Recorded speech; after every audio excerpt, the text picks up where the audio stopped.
Hello everyone, Richard here at Calvin Wazoo, where firemen are seldom necessary.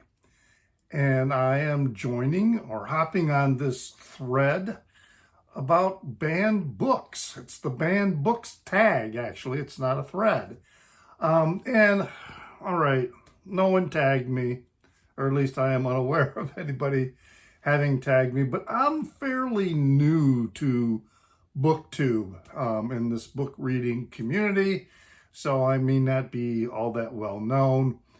This channel has largely been devoted to vinyl records, but the notion of censorship and banning is not unique to the world of books.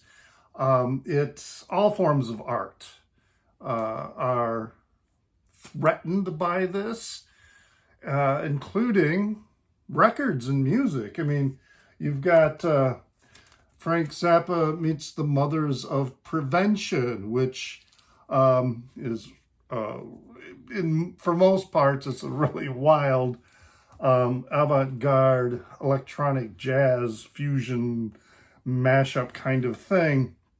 But it also includes a recording from a Senate hearing that was talking about music censorship. And, you know, when Frank released this album, which I should have looked it up before I even started here, and my old eyes can't see the release date on here. But anyway, when he released it, he had this warning.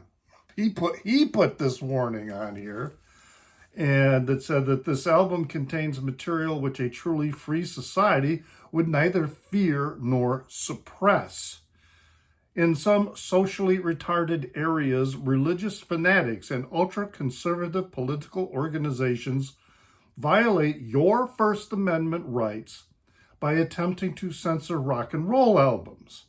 We feel this is unconstitutional and un-American. So this was, this is an issue that is universal, and we have Banned Books Week, and libraries across the country talk about the efforts to have books removed from their libraries, particularly school libraries. They tend to be the most vulnerable because you get these people elected to the school board, most of whom, in my experience, I've been a journalist for more than 30 years, and I've covered a lot of school boards. And most people elected to school boards really don't know anything about education. They're there to force an agenda, and which is, unfortunate.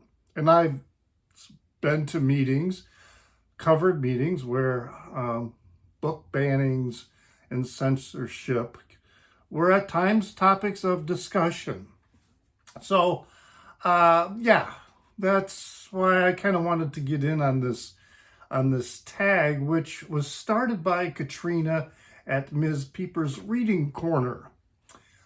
So I have the 5 prompts, which is nice. It's short. There's not a lot of prompts here, which if you ever want to start a tag or a thread or something like that, yes, keep the list of prompts below 10.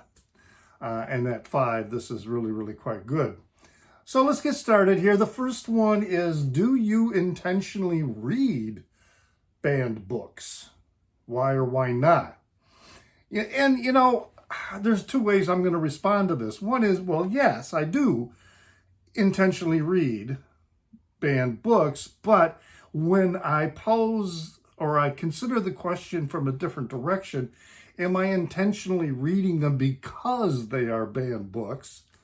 The answer is, for the most part, no. I mean, I read these books because, frankly, they're all really quite exceptional books. Some of them are even great books. And so I read them because I am interested in reading the material. And some of them turn out, that they're banned books. There is one, though, that in fact it's the last book I read, that the primary reason was this was a banned book. It still is a banned book, I believe, in many libraries and many geographic locations. And so I decided, yeah, I want to read this because I want to see what this is all about. It's not a book necessarily that interested me because of the author or anything like that. And we're talking about a very famous author, D.H. Lawrence, and the book is Lady Chatterley's Lover, which I finally got around to read. Just finished it last week, and I will do a separate book review on this. And while there are, for the time, quite graphic descriptions of sexual activity in the book, I think one of the other reasons, if the sex wasn't in this book, I think it might have been banned anyway because of its discussions on class. And it's, the discussions about class differences and the exploitation of working people by the wealthy. So D.H. Lawrence was writing about this in 1928. And I've got some sections that I tabbed where that is a prominent part of the narrative going on in the book. So, but yeah, this is one book that I did intentionally read. I finally got around to reading it, largely because it was banned, and I wanted to know what was all the hubbub about. And it's a really good read, and I really liked the discussion about class separation. I think that was, to me, the more important theme going on in the book. The descriptions, the sexual titillation, and that certainly was racy isn't the right way to describe it, but for the era, it was certainly something that was uncommon, and certainly given the uptight nature of British society in particular, but also of American society at that time. It's just, it reveals the hypocrisy of this censorious nature of culture. We tend to try and intentionally, when I say that, I mean societies, intentionally try to hide and disguise that which everyone does. Okay? To try and make it seem like, it's a bad thing and proper people don't do that, which is just a lot of BS. The second prompt is, tell us about your favorite banned books. So I got just a couple. One of them, and I know I have a copy of it someplace, and while I have largely unpacked most of my books and have them set up on shelves, there's still a few random books that in the last minute, I threw in the boxes mixed up with a lot of other things. And one of those books that I haven't unpacked yet is J.D. Salinger's Catcher in the Rye, which is a book that is often banned, and fantastic book. Lot of high schools actually have students read this book. It's required reading, and yet it still gets banned, mostly at school levels, banned from school libraries. And I think it's a good book, perhaps for high schoolers to read, but you need to read it again as an adult because I think it's a greatly misunderstood book. And if you want to discuss it with me, I certainly will, because here's my hypothesis, and that is Holden Caulfield is gay. And he's at that age where he's starting to become aware of that. He's also at that age where he's starting to become aware that he's losing his childhood. He's losing the innocence of childhood, entering the realm of adults, and he hates it. He hates the hypocrisy and the fakeness of adults. And he's headed for that. And that's why he longs for the innocence and the vision that he still has of childhood. Anyway, that's one of my favorite banned books. And then the other one is not necessarily a book per se, but the author. One of my favorite authors, whose many of his books have been banned.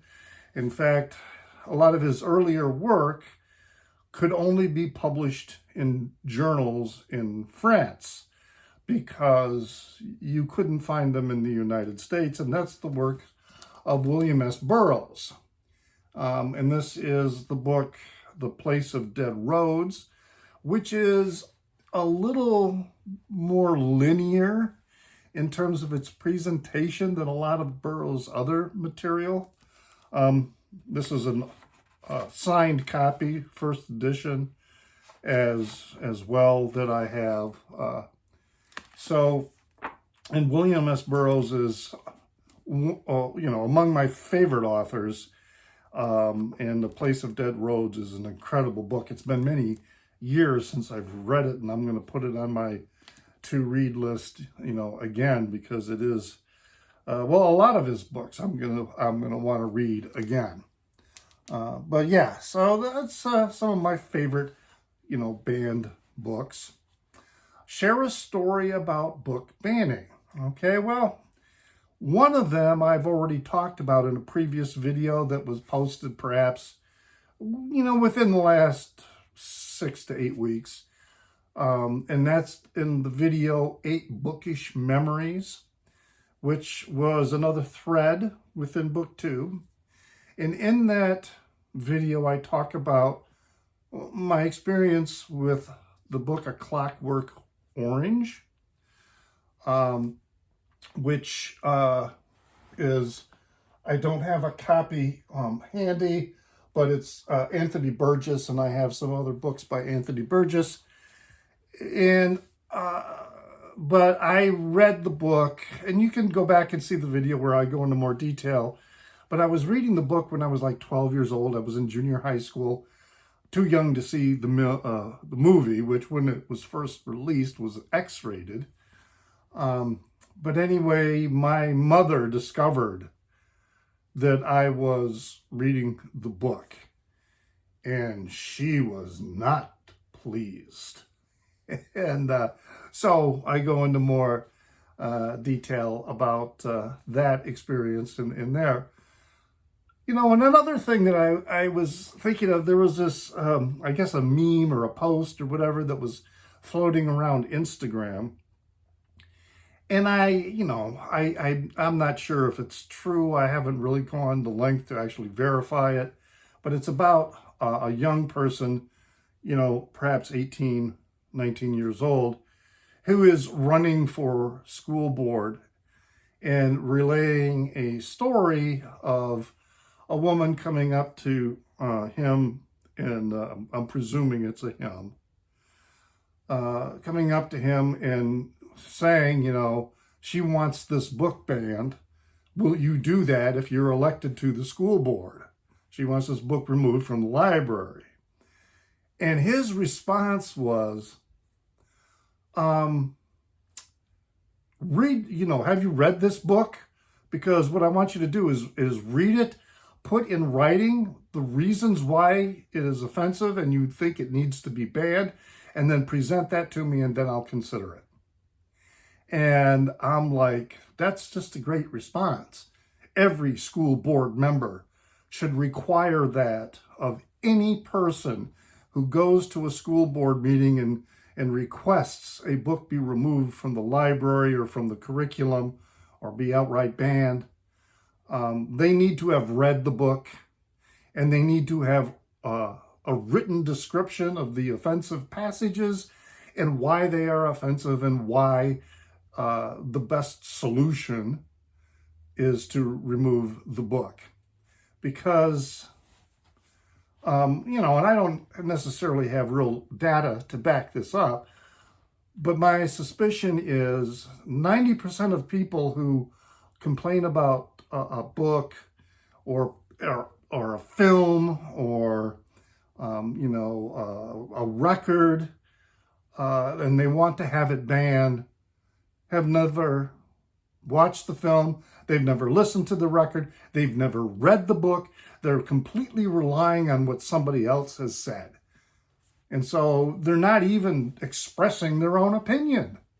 Okay? It's just, that's the whole silliness that surrounds the majority of discussion when it comes to banning works of art.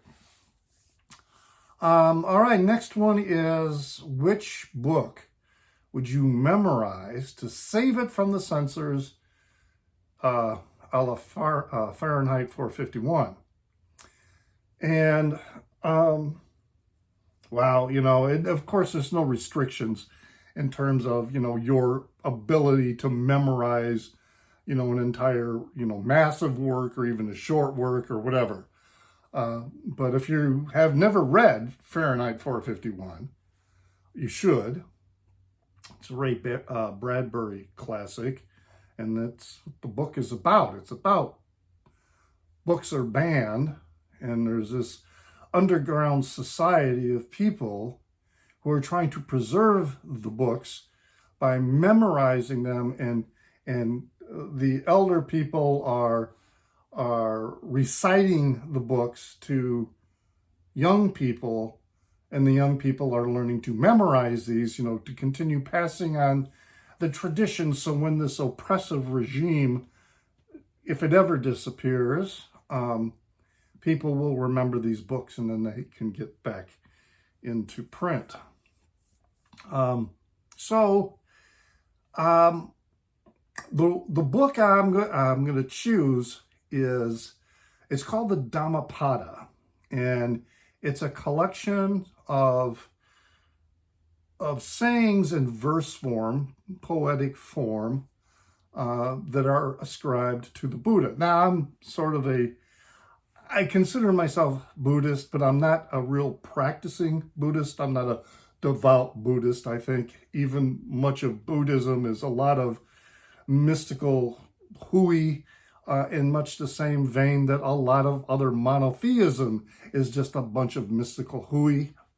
But there are some parts in all of them that are, but particularly in Buddhism, that I think are worthy of understanding.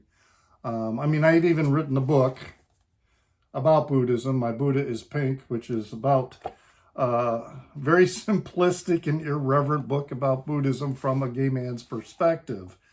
But anyway, the Dhammapada is one that, yes, I would memorize because it has some very, very beautiful verse-like items. The first one in the book is among my favorite, and I don't have it memorized, but I have it here in front of me, and that is, phenomena are preceded by the heart, ruled by the heart, made of the heart. If you speak or act with a corrupted heart, then suffering follows you as the wheel of the cart, the track of the ox that pulls it. Phenomena are preceded by the heart, ruled by the heart, made of the heart. If you speak or act with a calm, bright heart, then happiness follows you like a shadow that never leaves. And that's the opening set of verses to the Dhammapada. And I would very much, that would be my choice, to memorize that so that people wouldn't forget the moral lessons that are contained in there. And then finally we come to, are there any books that challenge your beliefs about book banning? And yeah, there are a couple, for sure. And one of them I thought about talking about, and I'm not going to, because the book is that controversial and that touchy of a subject that I don't think anybody, well, I can't say that I think there are very few people who could objectively discuss it and evaluate it without their emotions taking over and becoming reactive. So I'm not even going to bother with that book. I will instead turn to an equally, well, not equally controversial, but that's the Turner Diaries. All right, this is a book that, you know, it's a conspiracy theory book about that was largely used as the theme and motivation for people like Terry Nichols and Timothy McVeigh when they planned the Murrah building, federal building bombing in Oklahoma City. And the Turner Diaries, I've never read it, and I frankly do not have a desire to read it. But the fact that it exists it troubles me, because of there remain people, and, you know, as I said earlier, I was a journalist, a newspaper reporter. I've done a lot of writing and coverage of people in militia groups and other fringe, racially oriented, quote unquote, Christian groups. And so I'm very knowledgeable about these groups and their doctrines and their efforts to, I mean, many of these people are running our government right now. And the Turner Diaries is one of those books that, yeah, it troubles me that it exists. And I wish it didn't. But I remember seeing it because in my job, I work with TV stations. And the company I work for owns this TV station, one of the TV stations in Oklahoma City. And I had gone to Oklahoma City, you know, to work with the people there in the newsroom.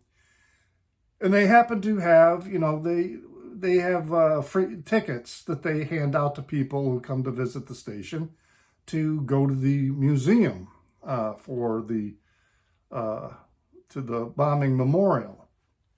And so they gave me a ticket, and before I left town, I went to visit it. And fascinating, wonderful museum, very well put together,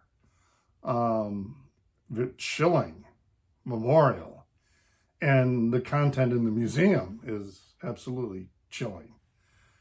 And they have a copy of the book, The Turner Diaries, in a case. So I saw the book, and it was fascinating and irksome to see that book there. But that is a book that I do believe people need to read, but done so in the context of evaluation and parsing it out and actually dismantling the spuriousness of its doctrine, and revealing just how specious it is.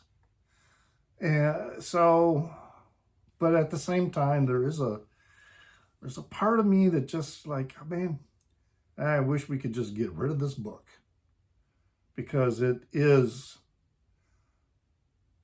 filled with vileness.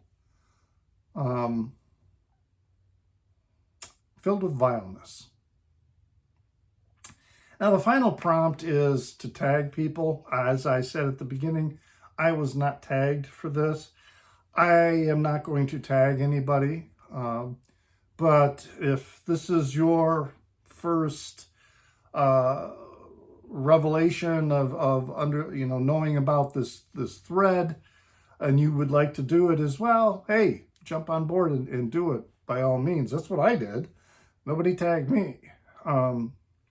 And love to have comments. Please leave a comment in the down under. As I say, love getting the comments from people, love reading them. And if you aren't already subscribed to my channel, you can consider it. As I said, I'm just now doing more videos about books. Most of my videos are about record collecting and music. But even if you are already subscribed, hey, please hit the like button, because that really helps with the distribution. You know, any video you watch, if you like what the creator did with the video, hit the like button. It helps them out tremendously. I am also on Instagram as NewsDude76. That's NEWZDUDE76, where I post a variety of content. There I have a Facebook page called Calvin Wazoo, which I am focused on music again with that.